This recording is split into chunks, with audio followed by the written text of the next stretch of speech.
The city below was a sprawling carpet of twinkling lights, but inside the penthouse office, the only glow came from a single desk lamp. Ernesto, a man whose very name made powerful people nervous, sat behind a mountain of paperwork. His suit jacket was draped over his chair, his tie was loose, and the top button of his shirt was undone. This was his kingdom, a world of silent threats and sharp decisions, and he ruled it alone. Helen moved through the shadows of the large room like a quiet breeze. As his personal assistant, her job was to be invisible yet indispensable. She collected an empty coffee cup, the faint clink of porcelain the only sound she made. She was the only one in his entire organization who didn't flinch when his deep voice cut through the silence. She saw the man buried under the weight of his crown, the tiredness in his eyes that he showed to no one else. "You should go home, Helen," Ernesto said without looking up, his voice a low rumble. "It's late." "Just let me finish organizing these files for tomorrow, sir," she replied softly, her voice a calm contrast to the tension that always clung to him. "Then I'll go." He gave a slight, almost imperceptible nod, a gesture of trust he granted to no one else. As she turned to place the cup on a side cart, the quiet was shattered. The main office door burst open with a deafening crack, splintering the wood around the lock. 3 men, their faces hard and covered with black masks, stormed inside. They moved with a dangerous purpose, their eyes immediately locking onto Ernesto. Ernesto was on his feet in an instant, his body coiled like a spring. But he was a king, not a soldier caught in a surprise attack. His hand flew to his desk drawer, where he kept a weapon, but he was too slow. One of the men was already pointing a gun directly at his chest. "The wolf sends his regards," the lead man sneered, his finger tightening on the trigger. Time seemed to freeze. Ernesto's mind raced, calculating odds and finding none in his favor. This was it. This was how it ended, not in a grand battle, but in a silent, stolen moment in his own office. But he had forgotten the quiet breeze. Helen's heart hammered against her ribs like a trapped bird. Fear turned her blood to ice. But seeing that gun pointed at Ernesto, at the man who, despite his gruffness, had always treated her with a strange, unspoken respect, sparked something else inside her, a fierce, protective fire. Her eyes darted around, searching for anything, any possible distraction. They landed on the small, heavy crystal paperweight on the side cart, right next to the coffee cup she had just put down. It was solid, dense, and perfectly shaped for a throw. In one fluid motion, born of pure adrenaline, she snatched the paperweight. She didn't scream. She didn't hesitate. With all her strength, she hurled it not at the man, but at the large, elegant glass window that separated the office from the secretary's area. The sound was explosive. A web of cracks radiated from the point of impact, and the window shattered into 1,000 glittering pieces, raining down like dangerous diamonds. The noise was unimaginably loud in the quiet office, a shocking, high-pitched crash that made everyone jump. The gunman flinched, his aim faltering for just a split second. His head instinctively turned towards the source of the terrifying sound. That 1 second was all Ernesto needed. He was a predator, and the distraction was his opening. He moved with a speed that was shocking for a man of his size. He slammed the man's gun hand against the edge of his solid oak desk. The weapon clattered to the floor. A sharp, brutal punch to the man's jaw sent him stumbling back into his companions, creating a tangle of confusion. The spell was broken. The other 2 men recovered, but Ernesto was already on them. The fight was short, brutal, and efficient. He moved with a controlled fury, every movement designed to disable. In less than a minute, all 3 men were on the ground, unconscious or groaning in pain.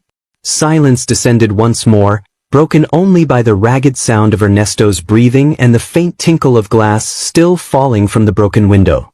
He stood amidst the wreckage of the fight, his knuckles bleeding, his chest heaving. His eyes, dark and intense, swept the room and finally landed on Helen. She was still standing by the cart, her hand pressed to her mouth. She was trembling from head to toe, her whole body shaking with the aftershock of what she had just done. Tiny shards of glass glittered in her hair and on her shoulders like deadly confetti. Ernesto walked towards her, his steps slow and deliberate on the glass-strewn floor. He didn't look at the defeated men. His entire world had narrowed to this one woman, this quiet assistant who had just thrown a stone into the gears of his fate. He stopped right in front of her, so close she could feel the heat radiating from his body, could smell the faint scent of his cologne mixed with the sharp, metallic tang of adrenaline. He was so much taller, so much more powerful up close. Very slowly he reached out. His fingers, still smeared with a trace of blood from his knuckles, were surprisingly gentle as they brushed a piece of glass from her hair. The touch was electric, sending a jolt through both of them. His dark eyes searched hers, looking past the fear, looking for the source of that incredible courage. "Helen," he said, her name a low, rough whisper that seemed to vibrate in the air between them. It was the first time he had ever said her name without a title, without a command. It was just her name, filled with a new, profound meaning. He looked from her wide, frightened eyes down to the dangerous glitter on her clothes. His gaze was hot, intense, and full of a storm of emotions she couldn't name. "You're covered in glass," he murmured, his voice dropping to a deep, husky tone that was both a statement and a promise. The air crackled with a new, different kind of danger. It was no longer about guns and enemies. It was about the undeniable, powerful thing that had just been born in the space between them, forged in shattered glass and a single life-saving moment. The cliffhanger was not about the attack, but about what would happen next, in that quiet, charged space, with just the two of them alone. The grand house was never truly silent. It creaked and settled like a living beast, its shadows holding secrets Helen was only just beginning to understand. Since the night in the office, a week had passed. The broken window had been replaced, the splintered door repaired. But the invisible crack that had formed in the wall between her world and Ernesto's remained, wider and more profound than ever. He had not spoken of the incident, but his eyes followed her now with a new, burning intensity. Tonight, a storm raged outside, rain lashing against the windows like handfuls of thrown pebbles. Helen, unable to sleep, was in the kitchen, warming a cup of milk. The sharp cry of the wind masked other sounds, but it couldn't disguise the heavy, uneven thud that came from the front foyer. It was the sound of something or someone hitting the floor. Her heart leaped into her throat. Setting her cup down with a quiet clink, she moved toward the sound, her bare feet silent on the cold marble floor. The foyer was vast and dark, illuminated only by a single low-wattage sconce. And there, in a pool of shadow and rainwater, was Ernesto. He was on one knee, his broad shoulders slumped, one hand braced against the floor while the other was clamped tightly against his side. His usually impeccable black coat was soaked through, clinging to his frame, and his breathing was a ragged, painful sound that tore through the quiet house. The air carried the sharp, coppery scent of blood, a smell that made her stomach clench. "Ernesto," she whispered, her voice trembling as she rushed to his side. His head snapped up at the sound of her voice. His face was pale, beaded with a mixture of rain and cold sweat, his hair plastered to his forehead. But his eyes, they were the same dark, fierce eyes from the office, blazing with pain and a stubborn will to survive. In their depths, she saw a terrifying vulnerability he would show to no one else. "Helen," he gritted out, her name a strained breath. He tried to push himself up, but a fresh wave of agony made him gasp, his arm buckling. "Don't move. You're hurt," she said, her instincts taking over. She slid her shoulder under his good arm, ignoring the cold wetness of his coat seeping into her nightdress. He was impossibly heavy, a dead weight of solid muscle and pain. "Listen to me," he rasped, his mouth close to her ear, his hot breath fanning her skin. "No doctors. No hospital. Do you understand? No one can know." The command was absolute, leaving no room for argument. He was placing his life, his entire dangerous world, in her hands alone. The trust was as terrifying as the wound. "I understand," she said, her voice surprisingly steady. With a grunt of immense effort, he used her as a crutch, forcing himself to his feet. Leaning on her heavily, they began a slow, agonizing journey up the grand staircase. Every step was a monumental struggle. She could feel the tight clench of his jaw against her temple, Hear the suppressed groans he refused to release. His entire body was a rigid line of torment. Finally, they stumbled into his private bedroom. It was a stark, masculine space, all dark woods and deep gray linens, smelling faintly of sandalwood and now of blood and rain. He collapsed onto the edge of the large bed, his strength finally spent. For a moment, he just sat there, head bowed, breathing heavily. Then, with a grimace, he slowly, painfully, shrugged off his soaked coat and let it fall to the floor with a wet slap. His white shirt beneath was torn and stained a dark, frightening crimson on his left side. His eyes, dark and desperate, found hers again. "I need your help," he said, his voice low and rough with strain. "Don't ask questions." This was the inciting incident, the moment the last of the professional walls crumbled into dust. He wasn't her powerful boss giving an order. He was a man, wounded and trusting only her. He began to unbutton his shirt with fumbling, blood-slicked fingers. Seeing his struggle, Helen stepped forward. "Let me," she whispered. Her own fingers trembled as she reached for the first button. This was an intimacy far beyond anything she had ever known. The room was silent except for the drumming rain and their ragged breathing. She worked her way down, each button revealing more of his powerful chest, until the shirt fell open. And there it was. A deep, angry gash, about 4 inches long, just above his hip. It was still oozing blood, a stark, violent contrast against his pale skin. A soft gasp escaped her lips before she could stop it. Ernesto's hand shot out, his fingers wrapping around her wrist. His grip wasn't harsh, but it was firm, grounding. His skin was feverishly hot. "Look at me," he commanded softly. She dragged her gaze from the terrible wound to his face. His eyes held hers, a storm of pain and something else, something raw and pleading. "I need to make love," he whispered, the words husky and filled with a meaning that went straight to her core. "Don't move or it'll hurt more." The words weren't a command, nor were they a threat. They were a confession. He wasn't asking for passion in that moment, he was begging for an anchor. He was asking her to tether his mind to her, to pull his consciousness away from the searing fire in his side and into the warmth of her presence. It was a desperate plea for a connection so deep and physical that it would eclipse the pain. In that charged, silent understanding, everything changed.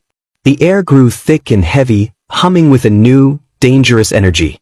The simple relationship of boss and assistant was gone, shattered and washed away by the storm and the blood. What remained in its place was something fragile, powerful, and utterly new. A quiet, powerful romance born in the dark, waiting to be sealed not with a kiss, but with a tender touch and a shared breath. The cliffhanger was no longer about his survival, but about the profound, intimate frontier they were about to cross, together. The change in the house was as subtle and profound as the change in the man who owned it.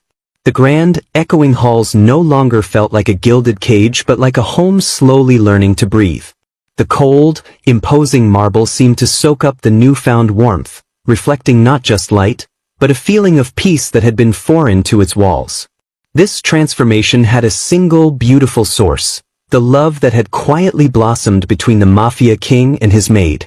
In the days and weeks that followed the intense, life-altering night of Ernesto's injury, a new rhythm established itself. Ernesto's fierce, commanding presence was no longer something to be feared, but something that sought her out. He was no longer a distant storm cloud, but the sun, and Helen was his constant, warming orbit. He would find her in the library, dusting shelves that were already pristine. As he passed, his hand would not just brush the small of her back. It would settle there, a firm, possessive heat that seeped through the fabric of her simple dress, making her heart stutter. It was a silent message, a constant reminder of the intimacy they now shared. He would look up from his desk, his brow furrowed in concentration over some business matter, and his eyes would find hers across the room. The stern lines of his face would soften, and a slow, secret smile would touch his lips, meant for her and her alone. It was a smile that promised, that remembered, that adored. Their world became a delicious secret, a treasure they guarded fiercely. A kiss stolen in the butler's pantry, swift and deep, his body caging her against the shelves filled with jars of preserves, the taste of him both familiar and thrillingly new. His fingers would lace with hers under the vast, formal dining table as they ate a meal prepared by a cook who saw nothing, a hidden connection that sent currents of electricity up her arm. At night, he would come to her room, or she to his, and he would hold her, not with the desperate need of a wounded man, but with the reverent possession of a man who had found his sanctuary. He would whisper her name into the skin of her neck, Helen, and it was no longer a plea, but a vow, a prayer of gratitude whispered in the dark. The big, cold house was now filled with this quiet, radiant energy. Ernesto knew, with a certainty that had settled deep into his bones, that this woman had done the impossible. She had not just saved his life or stitched his wound, she had walked into the darkest corners of his soul, the lonely, scarred places he kept hidden from the world, and with her gentle courage and unwavering compassion, she had healed him. She had loved the monster and found the man. One brilliantly sunny afternoon, when the light was golden and the air was sweet with the scent of blooming roses from the garden, he sought her out. He found her not working, but simply sitting on a window seat, a book forgotten in her lap as she watched the world outside. The sight of her, so peaceful and beautiful, filled him with a determination so fierce it stole his breath.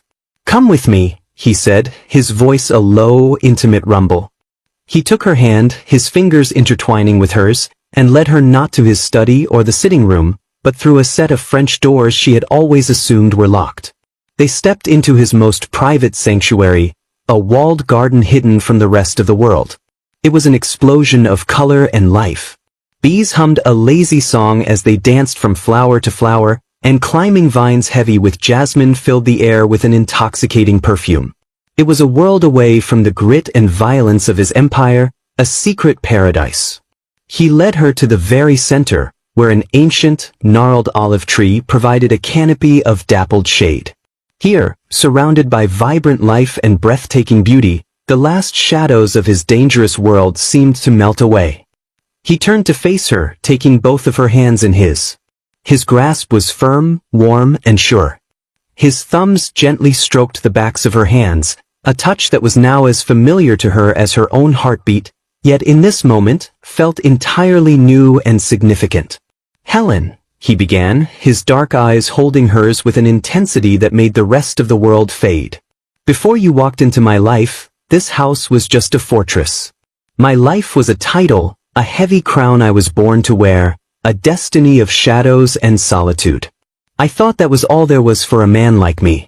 I built walls not just of stone, but around my heart." He paused, his gaze searching her face as if memorizing every detail. "That night in my office, when you stood in a storm of shattered glass and didn't flinch, you showed me a courage I had never known. And the night I came to you, broken and bleeding, trusting you with my life, you showed me a compassion that shattered my soul. You saw my pain," he whispered, his voice growing thick with an emotion so raw it brought tears to her eyes, "and you were not afraid. You saw my heart, the ugly, scarred, and broken truth of it, and you loved it. You loved it back to life."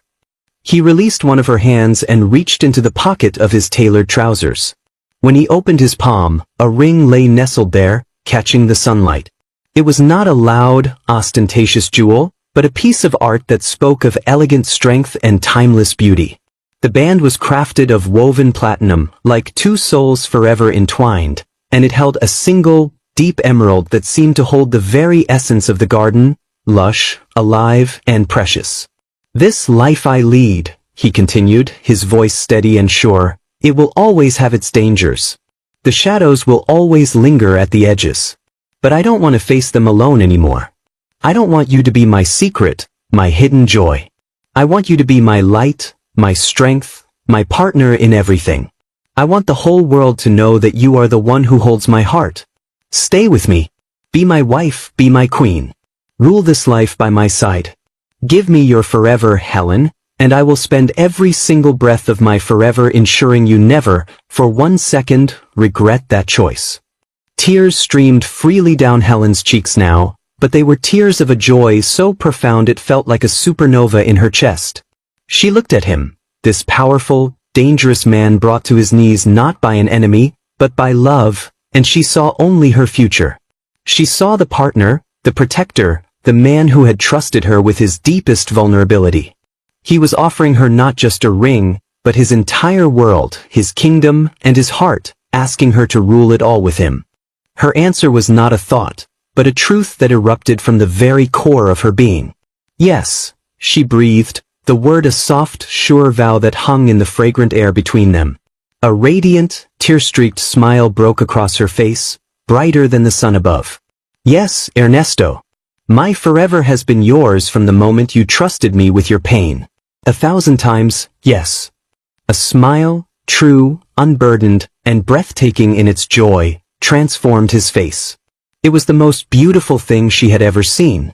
His hands were steady as he slid the cool, platinum band onto her finger, a perfect, permanent weight. When he leaned down to kiss her, it was different from all the kisses they had shared before. This was not a kiss of desperate passion or hidden desire. This was a kiss of promise. It was slow, deep, and filled with a breathtaking certainty. It was a seal on their vow, a silent, sacred celebration of the new life, the new world they were creating together, right there in the sunlight. Years later, the mansion remained a fortress, but its gates were now open to laughter and light. The emerald ring was a constant, beautiful presence on Helen's finger, a daily reminder of the love that had not only saved them but had built them anew. Ernesto's business dealings became more strategic, more diplomatic. He had a reason to build a legacy of peace, a powerful, unwavering reason to come home safely every night.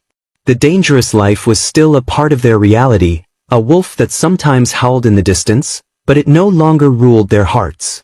Their love, which had sparked with a glance, flared in a storm of glass, and blazed into an inferno in a moment of tender healing, had become their unbreakable armor. They had found their forever not in the absence of storms, but in the unshakable peace and fierce devotion they built together within them. It was a forever built on trust forged in crisis, intimacy born from vulnerability, and a promise sealed in a secret garden. And it was a forever that was only just beginning. Did Ernesto and Helen's journey from a dangerous secret to a powerful, forever love capture your heart?